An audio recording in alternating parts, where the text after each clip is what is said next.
Hello दोस्तों, तो आज हम लोग पढ़ेंगे साइंस, जो कि रेलवे में मोस्ट इम्पोर्टेंट इसका वेटेज है, क्योंकि इस बार रेलवे ने वेटेज इसका बढ़ा दिया है साइंस का। तो साइंस का क्वेश्चन आप पढ़ेंगे। यहाँ पे हम लोग डिस्क्रिप्टिव टाइप से पूरे टॉपिक वाइज पढ़ेंगे साइंस। तो आज हम लोग स्टार्ट करेंगे फिजिक्स, ठीक है। उसके बाद से हर टॉपिक को हम लोग करते चलेंगे, ठीक है। तो चलो स्टार्ट करते हैं फिजिक्स। तो सबसे पहले टॉपिक है मात्रक, यूनिट। अब यूनिट क्या होता है? किसी भी भौतिक राशि के मापन के लिए एक मानक की आवश्यकता होती है।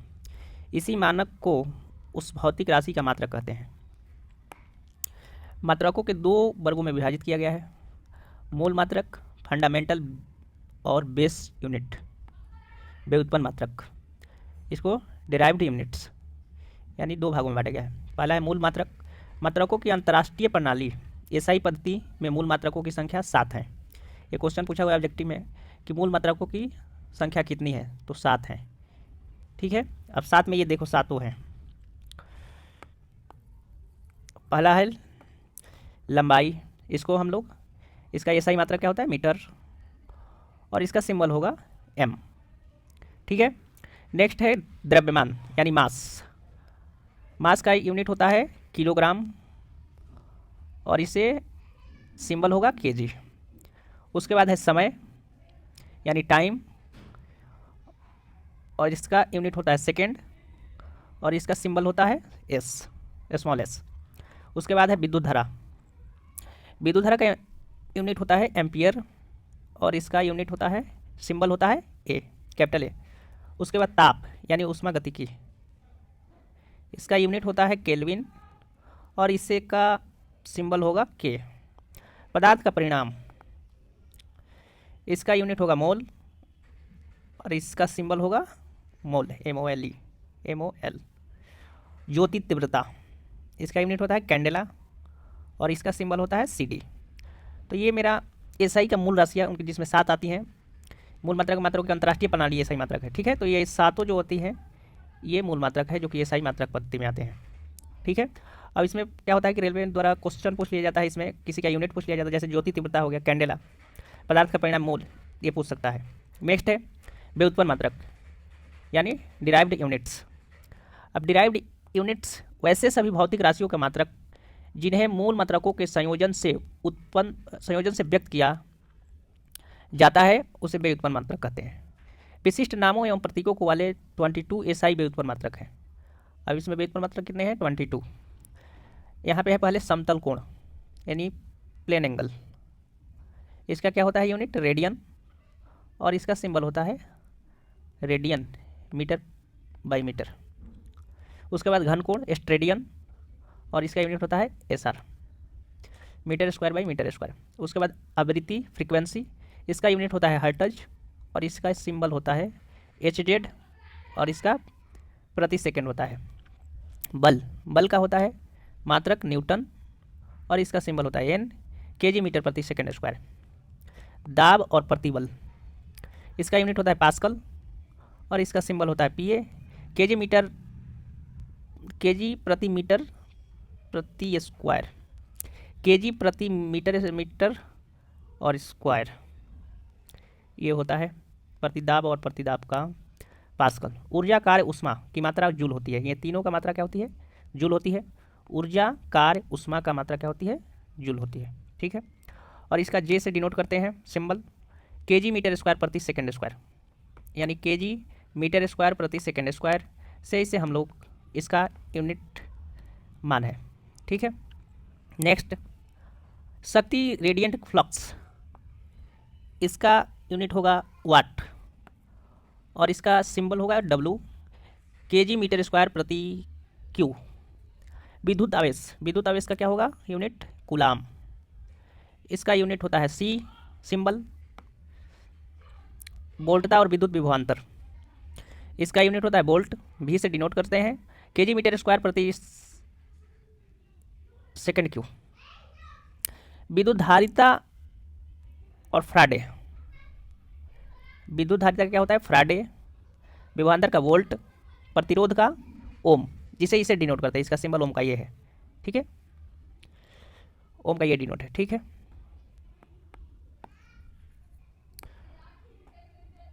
ओम का साइन क्या है, ये है। उसके बाद है विद्युत चालकता, इसे सीमेंस से इसका यूनिट है और इसे एस से डिनोट करते हैं, ठीक है। उसके बाद चुंबकीय फ्लक्स, इसका यूनिट होता है वेबर। चुंबकीय फ्लक्स घनत्व टेस्ला, जब भी चुंबकीय फ्लक्स घनत्व पूछेगा तो टेस्ला होगा, चुंबकीय फ्लक्स पूछेगा तो वेबर होगा, ठीक है। नेक्स्ट प्रेरकत्व, प्रेरकत्व का यूनिट होता है हेनरी, इसका साइन होता है एच। तापमान डिग्री, यानी तापमान का क्या होता है यूनिट, डिग्री सेल्सियस, यानी 0 डिग्री सेल्सियस। केल्विन में ऐसा इसको भी नापते हैं केल्विन में। ज्योति फ्लक्स का ल्यूमेन, इसे एल एम से डिनोट करते हैं, CDSR। प्रतिदीप्ति घनत्व लक्स, प्रतिदीप्ति घनत्व को हम लोग लक्स से क्या करते हैं, इसका यूनिट है डिनोट करते हैं।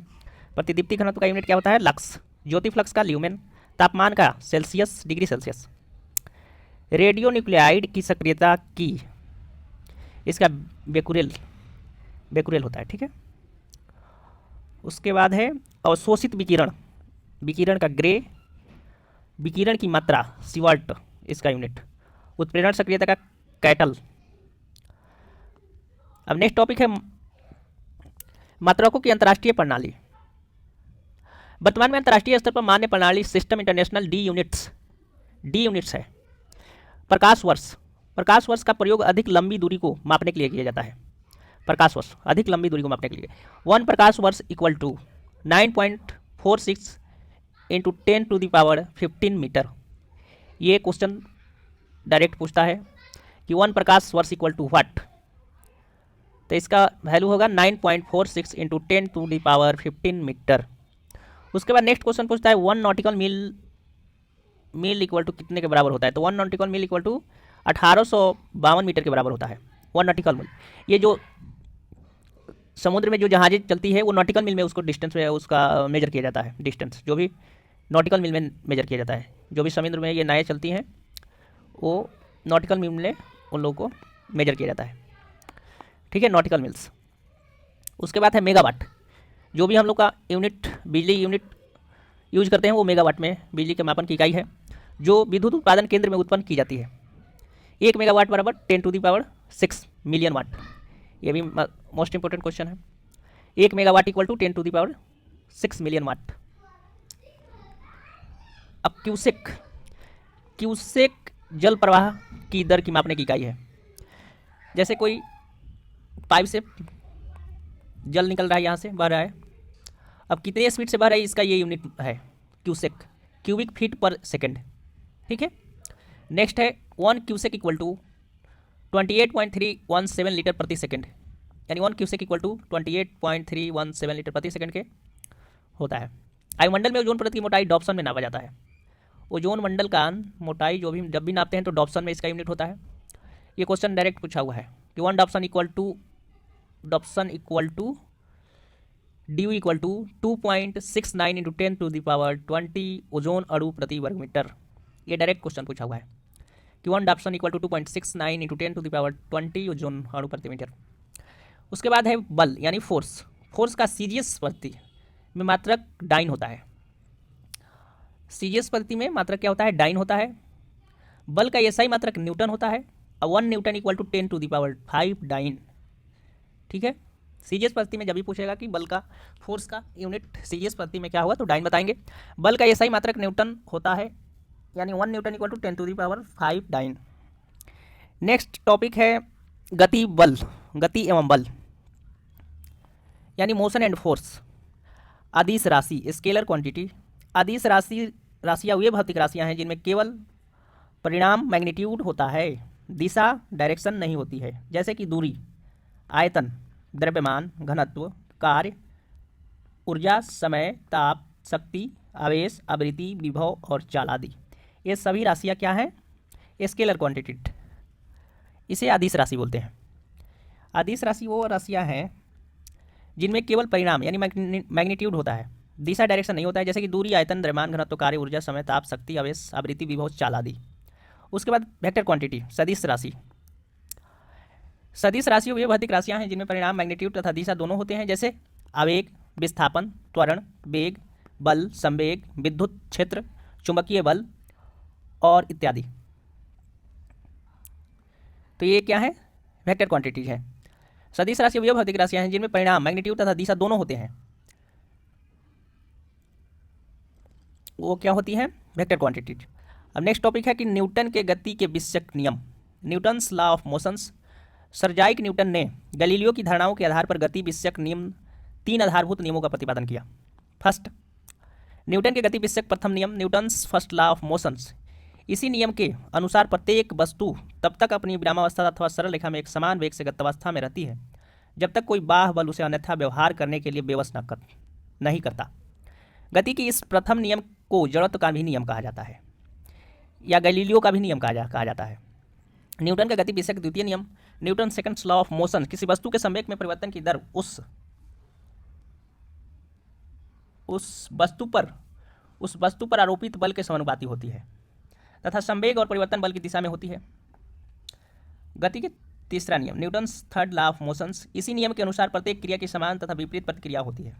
इसी कारण इसे क्रिया प्रतिक्रिया का नियम भी कहते हैं। इस नियम के अनुसार जब कोई पिंड किसी दूसरे पिंड पर बल लगाता है तो दूसरे पिंड भी पहले पिंड पर उतना ही बल विपरीत दिशा में लगाता है। उदाहरण, नाव से कूदने पर नाव के पीछे होने की तरफ खिसकना, ये क्या है? प्रतिक्रिया है। उसके बाद नेक्स्ट टॉपिक है कार्य सामर्थ्य और ऊर्जा, यानी वर्क पावर एंड एनर्जी। तो हम लोग यहाँ से देखेंगे नेक्स्ट वीडियो में। तो आई होप ये वीडियो आप लोग को अच्छा लगा होगा, तो प्लीज़ चैनल को सब्सक्राइब कीजिएगा, लाइक कीजिएगा। Thanks for